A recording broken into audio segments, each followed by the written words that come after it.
हमें हमेशा से यही सिखाया गया है कि बड़ा लोन मत लो, क्रेडिट कार्ड यूज मत करो, अपने आप को कर्जे में मत डालो, जॉब करो, सिक्योरिटी चेज करो, बिजनेस मत करो, बहुत रिस्क है।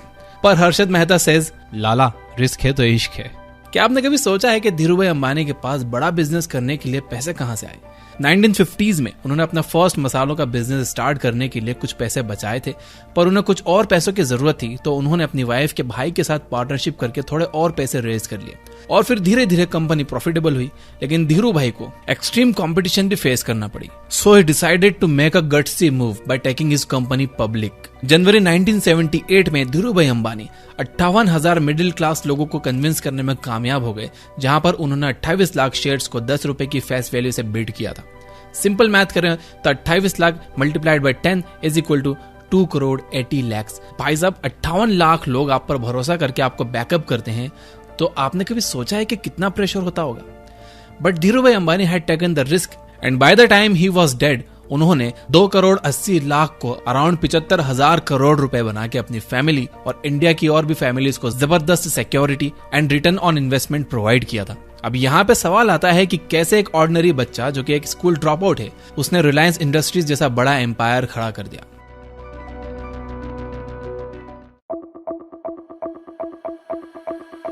बट इससे पहले आपका यह समझना बड़ा जरूरी है कि क्यों अमीर और अमीर होते जा रहे हैं और गरीब होते जा रहे हैं। क्यों अमीर और गरीबों के बीच में एक्सट्रीम पोलैरिटीज है?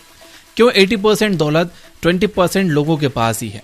क्यों अमीर लोग काम करते करते अमीर भी बन जाते हैं और अपनी लाइफ भी एंजॉय कर पाते हैं, और क्यों गरीब लोग इतना फोकस्ड होकर पूरा दिन काम करके पैसा बचा के कंजूसी करने के बावजूद भी एक एवरेज मीडियोकर लाइफ ही जी पाते हैं? कौन सी ऐसी बातें हैं जो हमें नहीं पता है, जिसके कारण हमें स्ट्रगल करना पड़ती है?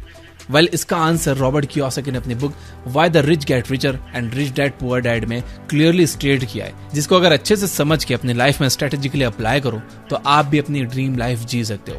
रॉबर्ट कियोसाकी के हिसाब से एक पुअर मिडिल क्लास और एक रिच आदमी में सिर्फ एक चीज का डिफरेंस होता है, विच इज एजुकेशन।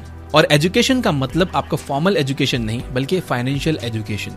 अमीरों के पास फाइनेंशियल एजुकेशन बहुत ज्यादा होती है, इसलिए फॉर्मल एजुकेशन से ज्यादा इंपॉर्टेंट फाइनेंशियल एजुकेशन को मानते हैं, क्योंकि यही वो एजुकेशन है जो उनको अमीर बनने में हेल्प करती है। व्हाई रिच गेट रिचर में रॉबर्ट कियोसाकी ने 3 मेजर लेसन्स पर फोकस करने की एडवाइस दी है: टैक्सेस, डेट और फैंटम इनकम। चलो पहले तीनों को समझते हैं। Number 1, taxes. अमीर और गरीब के बीच में पैसों का मेजर डिफरेंस क्रिएट होता है टैक्सेस की वजह से। एक अमीर आदमी ज्यादा पैसे कमाने के बावजूद भी पुअर और मिडिल क्लास लोगों से कम टैक्सेस भरता है लीगली।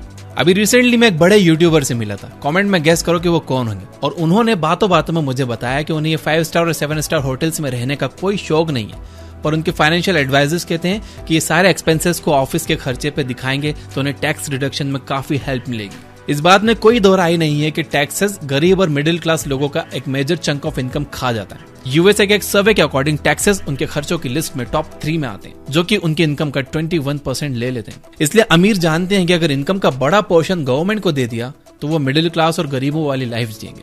तो सिंपल है, बिजनेस के नाम पे एक्सपेंसेस दिखाओ और अपना टैक्स बचाओ, क्योंकि गवर्नमेंट भी बिजनेस पे बहुत टैक्स कट करके इंसेंटिव प्रोवाइड करती है। यानी अगर आप जॉब कर रहे हो तो गवर्नमेंट को कोई मतलब नहीं है कि आपके बच्चे की स्कूल फीस गई है कि नहीं, आपके घर में खाना है कि नहीं। पहले टैक्स कट जाएगा आपकी सैलरी से, फिर आपको सैलरी मिलेगी। वहीं अगर आप बिजनेस कर रहे हो तो आप बिजनेस के नाम पे बहुत सारे एक्सपेंसेस दिखा सकते हो और लास्ट में जो अमाउंट बचता है उस पर ही टैक्स लगता है। फॉर एग्जाम्पल, मेरा एक फ्रेंड ने भी बिजनेस के एक्सपेंस पे खुद के लिए एक आईफोन खरीदा, क्योंकि एज आई सेड गवर्नमेंट को चाहिए बिजनेसेस प्रॉस्पर करें और अपनी इकोनॉमी बूस्ट हो। इसलिए मेरे फ्रेंड ने पैसे भी बचा लिए और खुद के पर्सनल यूज के लिए फोन भी खरीद लिया। हुई ना एक win win situation create. That is the one of the most important tools जिसका यूज करके रिच और वेल्दी होते जाते हैं और मिडिल क्लास और गरीब होते जाते हैं। बहुत लोग सोचते हैं कि वो लोग बिजनेस करेंगे, पर पैसे ना होने के कारण वो जॉब करके पैसे जमा तो करते हैं, बट कंफर्ट जोन में आ जाने के कारण फिर अपने बिजनेस के बारे में सोचते ही नहीं है। पर यही सेम लोगों को जब कार, घर, आईफोन जैसी चीजें लेने का मन होता है, तब ये लोग या तो लोन ले लेते हैं या फिर क्रेडिट कार्ड स्वाइप करके अपने लिए लायबिलिटीज खरीद लेते हैं, वो भी हाई इंटरेस्ट रेट पर। देखा जाए तो फाइनेंस बड़ा ही सिंपल है। जो मेरे पॉकेट में पैसा डाले वो एसेट और जो मेरे पॉकेट से पैसा निकाले वो liability. Mukesh Ambani one of the richest man होने के बावजूद भी जियो के लिए 12,850 करोड़ का लोन उठाते हैं। क्यों? धंधे के लिए। अब धंधे और डेट में क्या रिलेशन? तो होता यूं है कि मिडिल क्लास लोग बैंक में अपने पैसे 4 से 5% के इंटरेस्ट पर रखते हैं, और इन्हीं लोगों का पैसा एक रिच बिजनेसमैन 10 से 12% के इंटरेस्ट पर एज ए लोन उठाता है। फिर उन पैसों से वो धंधा करता है जिससे वो 20 से 30% का प्रॉफिट कमाता है और फिर 10 से 12% का बैंक का इंटरेस्ट क्लियर करता है। और फिर बैंक्स नॉर्मल लोगों को एक मिनिमल इंटरेस्ट देकर पैसों को रोल करती है। मतलब वो अमीर इंसान ने लोगों का पैसा यूज करके पैसा कमाया। यहाँ पर एक सवाल जो आपके दिमाग में आएगा, बिजनेसमैन का बिजनेस फेल हो गया तो क्या होगा? ये तो बड़ा रिस्क है। Well as I said earlier, risk है तो इश्क है। कल आप ऑफिस के लिए निकले, ट्रक ने उड़ा दिया, यू आर डेड। तो रोड पर चलना रिस्की है ना, फिर भी लोग रास्ते पर चलना बंद थोड़ी करते हैं, बस और ज्यादा अवेयर होकर चलने लगते हैं। वैसे ही आपको भी कैलकुलेटेड रिस्क लेके बिजनेस रन करना है। कैलकुलेटेड रिस्क पर मैंने पर्सनल चैनल पर एक वीडियो बनाई है, मैं आपको लिंक दे दूंगा, वो देख लेना। बिजनेस फेल हो गया तो क्या? कुछ नहीं, पहले तो बैंक्स आपसे पैसे रिकवर करने की ट्राई करेगी। अगर रिकवर नहीं कर पाई तो खुद से ही लोगों के पैसे क्लियर कर देगी, क्योंकि बैंक के पास तो आपके ही पैसे हैं ना। और क्या आपको पता है वो पैसे बैंक को कौन देगा? गवर्नमेंट बैंक को पैसा देगी और रिकैपिटलाइजेशन अनाउंस करेगी, जहां पे बेसिकली आपसे और ज्यादा टैक्स लिया जाएगा और आपके ही पैसों से आपकी भरपाई होगी। है ना ये अजीब सी बात? इसलिए रॉबर्ट कियोसाकी कहते हैं कि फाइनेंशियल मास्टर्स को पैसे नहीं चाहिए पैसे बनाने के लिए।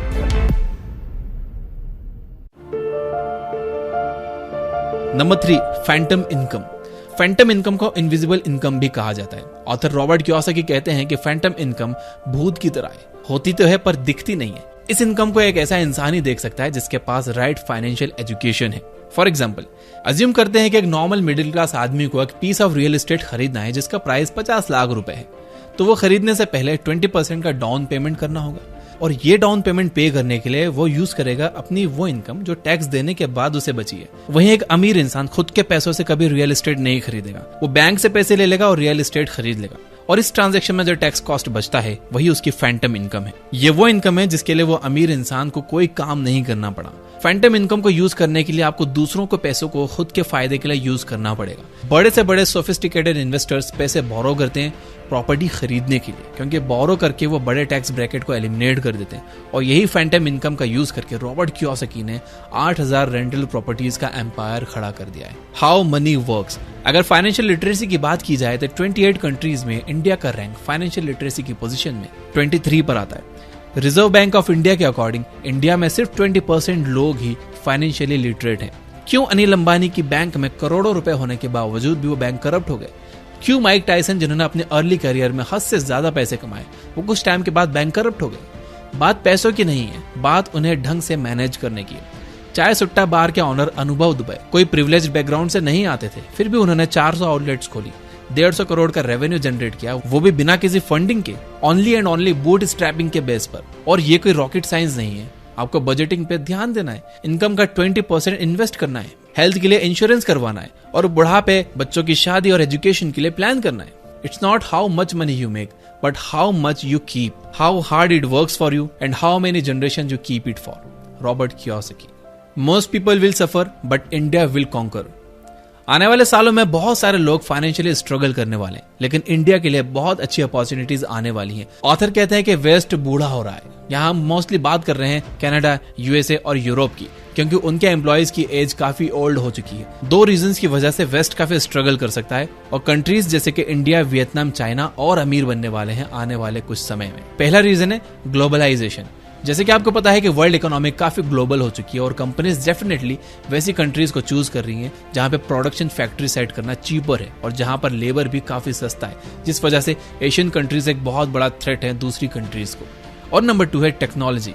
अब सारे बिजनेसेस टेक्नोलॉजी यूज करते हैं, तो जो कंट्री टेक फ्रेंडली है वहां कंपनीज ज्यादा जल्दी ग्रो कर पाएंगी, और यहीं पे इंडिया के पास बहुत बड़ी अपॉर्चुनिटी है। तो अभी हम सभी को फाइनेंशियल लिटरेसी पर फोकस करना चाहिए, और साथ ही अपनी स्किल्स को इम्प्रूव करने पे भी फोकस करना होगा, जिससे हम इंडिया को आने वाले सालों में और आगे बढ़ा सकें।